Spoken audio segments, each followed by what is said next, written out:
مالک نے کہا ذرا اس بات کی تشریح کر دو، میرے ان آفیسرز کو بھی اور مجھے بھی پتہ چل جائے کہ وہ کیسے گھر سے کیسے سیکھ کے آ گئے ہو۔ اس نے کہا مالک صاحب جی بات یہ ہے، آپ کمپنی کے مالک ہیں، صاحب اختیار ہیں، چاہیں تو مجھے رکھیں چاہیں تو نہ رکھیں، لیکن میں آپ کو اصلیت بتائے بغیر نہیں جاؤں گا۔ سارے آفیسرز کو انہوں نے مخاطب کیا، لڑکے نے سب کی طرف سے پورے اعتماد کے ساتھ چہرے پہ مسکراہٹ سجا کے اس نے کہا کہ ہمارے گھر کا مالک، ہمارے گھر کا کفیل، کفالت کرنے والا، ہمارے گھر میں کل 7 لوگ ہیں، ایک میری ماں، ایک میرا باپ اور 5 بہن بھائی ہیں ہم لوگ۔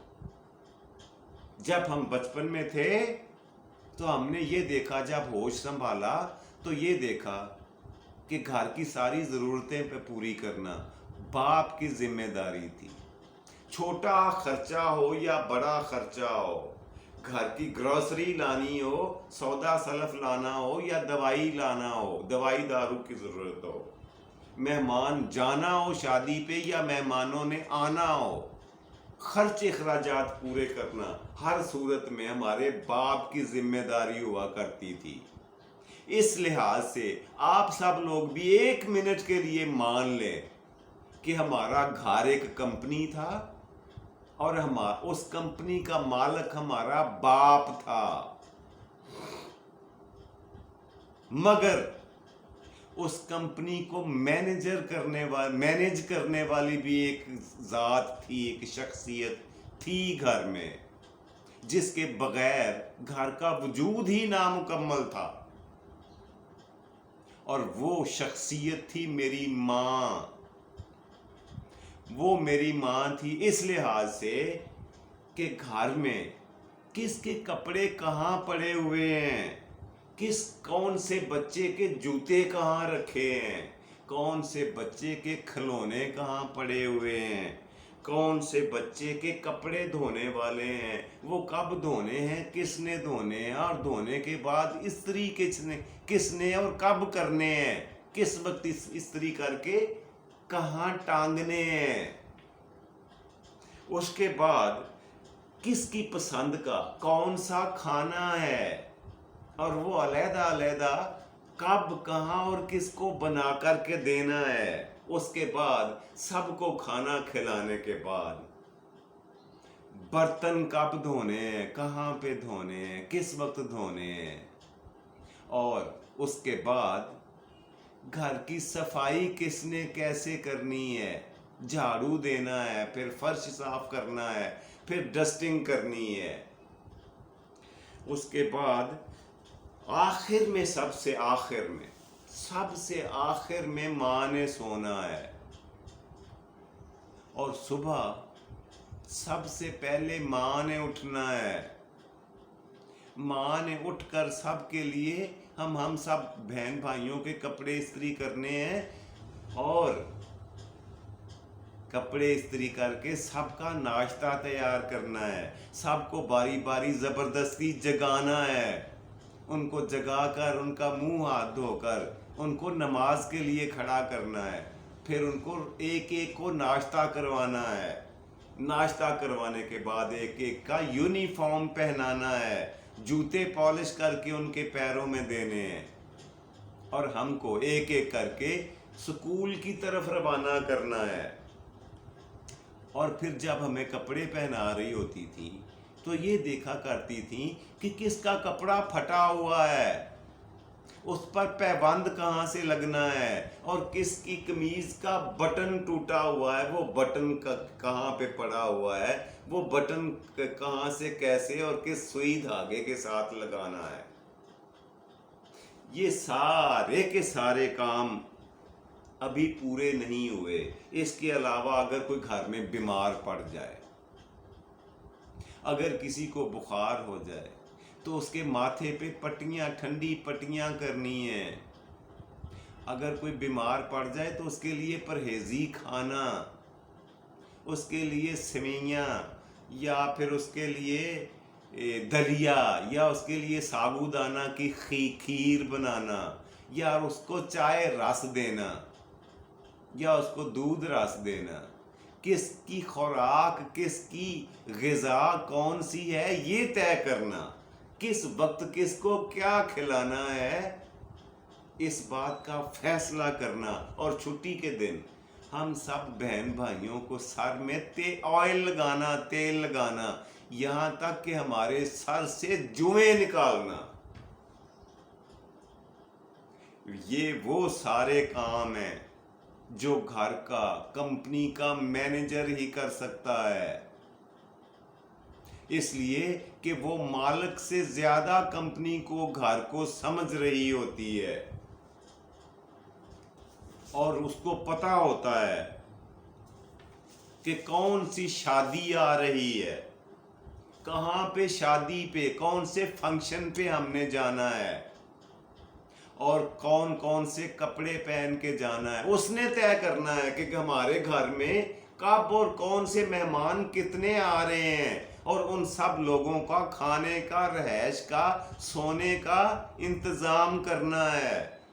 اتنے لوگوں کا کھانا بنانا ہے، اور ان کی پسند کی علیحدہ علیحدہ ڈشز بنانی ہے، اور ان کے سونے تک کا انتظام، چائے تک کا انتظام ماں کیا کرتی تھیں. اور اس کے علاوہ کھیر، حلوہ، گجریلا، کھچڑی، زردہ، شربت، یہاں تک کہ ابلے ہوئے انڈے.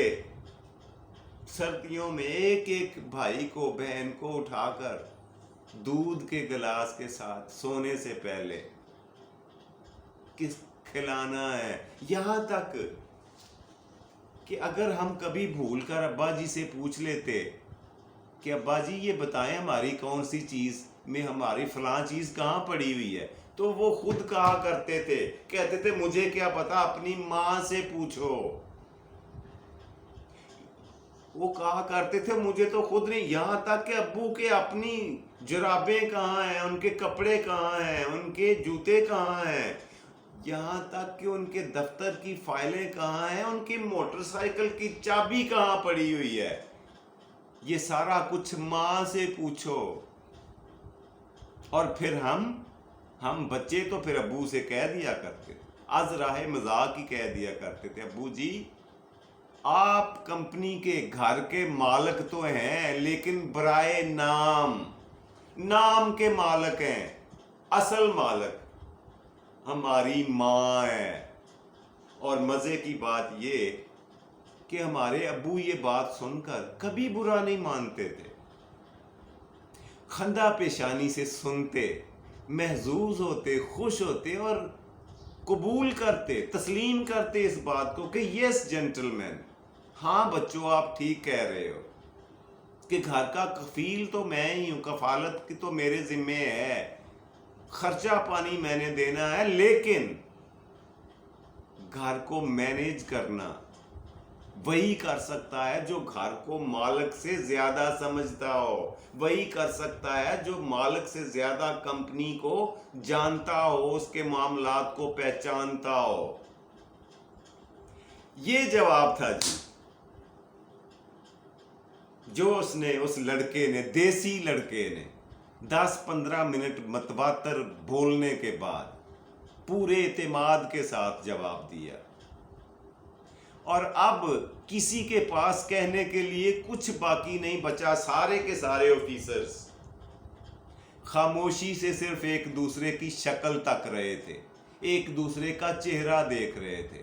کسی کے پاس کہنے کو ایک لفظ بھی نہیں تھا. اور آخر کار مالک نے خاموشی توڑی اور اس نے کہا سنو، یہی وہ آدمی تھا جس کی مجھے تلاش تھی.